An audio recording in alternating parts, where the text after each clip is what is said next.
ಮುಂದಿನ ದಿನಗಳಲ್ಲಿ ಎಂಬಿ ಪಾಟೀಲ್ ಮುಖ್ಯಮಂತ್ರಿ ಆಗ್ತಾರೆ ಅಂತ ಸ್ವಾಮೀಜಿ ಭವಿಷ್ಯ ನುಡಿದಿದ್ದಾರೆ. ವೀರಶೈವ ಪಂಚಮಸಾಲಿ ಪೀಠಾಧಿಪತಿ ಮಹಾದೇವ ಶಿವಾಚಾರ್ಯ ಸ್ವಾಮೀಜಿ ಈ ರೀತಿಯಾದ ಭವಿಷ್ಯ ನುಡಿದಿದ್ದಾರೆ. ಗ್ಯಾರಂಟಿ ಸಮಾವೇಶದಲ್ಲಿ ಮಾತನಾಡಿದ ಸ್ವಾಮೀಜಿ, ವಿಜಯಪುರ ಬರಗಾಲದ ಬೀಡು ಎನ್ನಿಸಿಕೊಂಡಿತ್ತು. ಅದನ್ನು ಅಳಿಸಿ ಹಾಕಲು ನೀರಾವರಿ ಸಚಿವರಾಗಿ ಎಂಬಿ ಪಾಟೀಲ್ ಕಾರ್ಯನಿರ್ವಹಿಸಿದ್ದಾರೆ. ಮುಂದಿನ ದಿನಗಳಲ್ಲಿ ಮುಖ್ಯಮಂತ್ರಿ ಆಗ್ತಾರೆ ಅಂತ ಆಶೀರ್ವದಿಸಿದ್ದಾರೆ. ಬೆಂಗಳೂರಲ್ಲಿ ಕುಡಿಯುವ ನೀರಿಗೆ ಹಾಹಾಕಾರ ಶುರುವಾಗಿದೆ. ಬೆಂಗಳೂರು ಗ್ರಾಮಾಂತರ ಕ್ಷೇತ್ರದ ಬಡಾವಣೆಗಳಿಗೆ 15 ಜನ ನೋಡಲ್ ಅಧಿಕಾರಿಗಳ ನೇಮಕ ಮಾಡಿರುವುದಕ್ಕೆ ಡಿಸಿಎಂ ಡಿಕೆಶಿ ವಿರುದ್ಧ ವಿಜೇಂದ್ರ ಕಿಡಿಕಾರಿದ್ದಾರೆ. ಡಿಸಿಎಂ ಡಿಕೆ ಶಿವಕುಮಾರ್ ನಡವಳಿಕೆಯನ್ನು ಖಂಡಿಸುತ್ತೇನೆ. ಬೆಂಗಳೂರಲ್ಲೇ ನೀರಿನ ಹಾಹಾಕಾರ ಇದೆ. ಬೆಂಗಳೂರಲ್ಲಿ ಇರುವವರು ಮನುಷ್ಯರಲ್ವಾ? ನಗರದ ಜನಕ್ಕೆ ಕುಡಿಯುವ ನೀರು ಬೇಡವಾ ಅಂತ ಆಕ್ರೋಶ ವ್ಯಕ್ತಪಡಿಸಿದರು.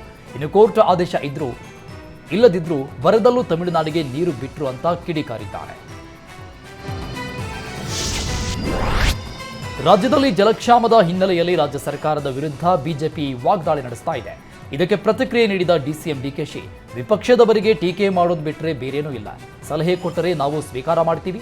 ಚರಿತ್ರೆಯಲ್ಲೇ ಟ್ಯಾಂಕರ್ ಕಂಟ್ರೋಲ್ ಮಾಡಿರೋದು ನಾವು, ಈ ದಂಧೆಗೆ ಕಡಿವಾಣ ಹಾಕಿರೋದು ನಾವು ಅಂತ ಡಿಕೆಶಿ ಸಮರ್ಥಿಸಿಕೊಂಡ್ರು. ಹಾಹಾಕಾರ ಇಲ್ಲ ಅಂತ ನಾವು ಹೇಳ್ತಾ ಇಲ್ಲ. ನಮ್ಮ ಮನೆಯಲ್ಲೂ ಬೋರ್ವೆಲ್ನಲ್ಲಿ ನೀರಿಲ್ಲ. ಬೇರೆ ಕಡೆಯಿಂದ ನೀರು ತರಿಸುವ ಪ್ರಯತ್ನ ಮಾಡ್ತಾ ಇದ್ದೀವಿ ಎಂದರು. ಕಾರು ತೊಳೆಯಲು, ದನಕರು ತೊಳೆಯಲು ನೀರು ಬಳಸಬೇಡಿ ಎಂದಿದ್ದೇವೆ. ಆರ್ಒ ವಾಟರ್ ಎಲ್ಲೆಲ್ಲಿ ಕೆಟ್ಟೋಗಿತ್ತೋ ಅದನ್ನ ಸರಿ ಮಾಡ್ತಾ ಇದ್ದೀವಿ ಅಂತ ಬಿಜೆಪಿ ಪ್ರತಿಭಟನೆ ಮಾಡೋದಾದ್ರೆ ಮಾಡಲಿ ಅಂತ ಹೇಳಿದ್ದಾರೆ.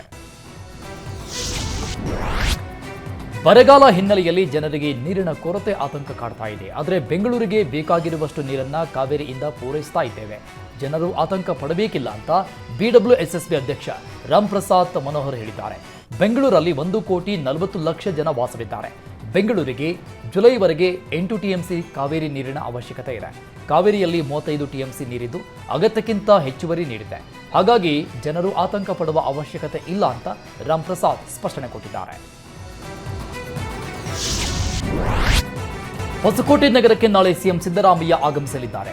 600 ಕೋಟಿ ರೂಪಾಯಿ ವೆಚ್ಚದ ವಿವಿಧ ಕಾಮಗಾರಿಗಳಿಗೆ ಸಿಎಂ ಚಾಲನೆ ನೀಡಲಿದ್ದಾರೆ. ಚನ್ನಬೈರೇಗೌಡ ಕ್ರೀಡಾಂಗಣದಲ್ಲಿ ಕಾರ್ಯಕ್ರಮ ಆಯೋಜನೆ ಮಾಡಲಾಗಿದೆ. ಈ ಹಿನ್ನೆಲೆ ಹೊಸಕೋಟೆ ಶಾಸಕ ಶರತ್ ಬಚ್ಚೇಗೌಡ ಕಾರ್ಯಕ್ರಮದ ಸ್ಥಳಕ್ಕೆ ಭೇಟಿ ನೀಡಿ ಸಿದ್ಧತೆ ಪರಿಶೀಲಿಸಿದರು. ಕಾರ್ಯಕ್ರಮ ವ್ಯವಸ್ಥಿತವಾಗಿ ನಡೆಯುವಂತೆ ರೂಪರೇಷೆಗಳನ್ನು ಸಿದ್ಧತೆಪಡಿಸಲಾಗಿದೆ. ರಾಜ್ಯದಲ್ಲಿ ಬರಗಾಲದಿಂದ ಜಲಕ್ಷಾಮ ಉಂಟಾಗಿದ್ದು ನೀರಿನ ಬರ ಇದೀಗ ರಾಜ್ಯದ ಜಾತ್ರೆಗಳಿಗೂ ಸಹ ಸಂಕಷ್ಟ ಎದುರಾಗುವಂತೆ ಮಾಡಿದೆ. ಯಾಕಂದ್ರೆ ಬಾಗಲಕೋಟೆ ಜಿಲ್ಲೆಯ ಲೋಕಾಪುರ ಪಟ್ಟಣದಲ್ಲಿ ನೀರಿನ ಬರದಿಂದ ಪಟ್ಟಣದ ಲೋಕೇಶ್ವರ ಜಾತ್ರೆಗೆ ಜನರು ತಮ್ಮ ಸಂಬಂಧಿಗಳನ್ನ ಆಹ್ವಾನಿಸಿಲ್ಲ. ಒಂದೊಮ್ಮೆ ಆಹ್ವಾನಿಸಿದರೆ ಅವರಿಗೆ ಸ್ನಾನಕ್ಕೆ, ಕುಡಿಯೋಕೆ ಹೀಗೆ ಎಲ್ಲದಕ್ಕೂ ನೀರಿನ ತಾಪತ್ರಯ ಆದೀತು ಎಂಬ ಆತಂಕದಿಂದ ಈ ಬಾರಿ ಬಹುತೇಕ ಜನರು ಸಂಬಂಧಿಕರನ್ನ ಜಾತ್ರೆಗೆ ಕರೆದಿಲ್ಲ.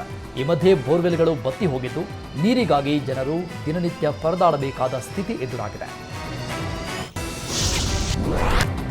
ಬಳ್ಳಾರಿ ಬಸ್ ನಿಲ್ದಾಣದಿಂದ ಸಿಸಿಟಿವಿ ಫುಟೇಜ್ಗಳನ್ನು ಹೊತ್ತೊಯ್ದ ಎನ್ಐಎ ಶಂಕಿತನ ಕ್ಲೋಸ್ ಅಪ್ ಫೋಟೋ ರಿಲೀಸ್ ಮಾಡಿದೆ. ನಿನ್ನೆ ಬಳ್ಳಾರಿ ನಿಲ್ದಾಣದಲ್ಲಿ ಬಾಂಬರ್ ಓಡಾಡ್ತಾ ಇದ್ದ ವಿಡಿಯೋ ಬಹಿರಂಗಪಡಿಸಿತ್ತು. ಇದೀಗ ತನ್ನ ಎಕ್ಸ್ ಖಾತೆಯಲ್ಲಿ ಬಾಂಬರ್ನ ಕ್ಲೋಸ್ ಅಪ್ ಫೋಟೋ ಬಿಡುಗಡೆಗೊಳಿಸಿದ್ದು ಆತನನ್ನ ಕಂಡಲ್ಲಿ ಸಾರ್ವಜನಿಕರು ಸುಳಿವು ನೀಡಿ ಸಹಕರಿಸುವಂತೆ ಮನವಿ ಮಾಡಿಕೊಂಡಿದೆ.